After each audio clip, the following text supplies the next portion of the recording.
Understanding the phrase, in the bad books. Hello everyone. In today's video, we're going to explore a common English phrase that you might encounter in both writing and conversation. In the bad books. If you're keen to expand your English vocabulary and understand the nuances of English phrases, this video is for you. Let's dive in.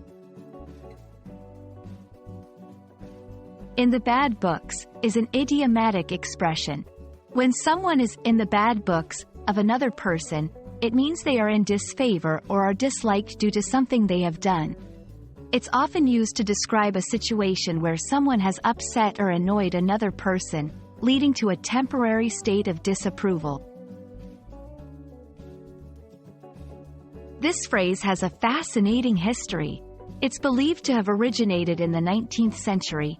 The books in this expression may refer to ledgers or record books where bad deeds or debts were recorded.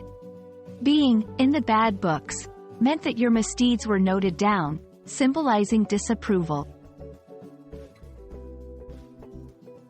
To understand how to use this phrase, let's look at some examples.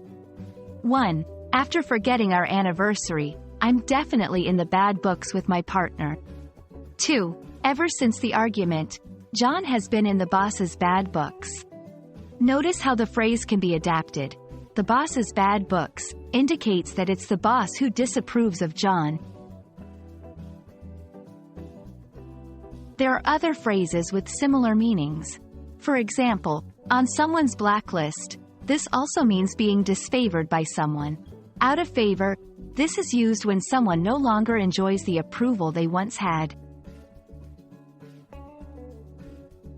Remember, in the bad books is informal and best used in casual conversations or writing. It's not typically used in formal contexts.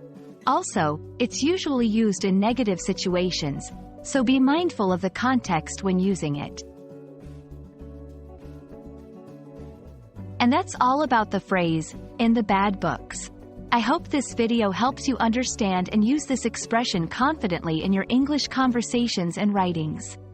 Thanks for watching, and don't forget to practice using it in your daily English. See you in the next video.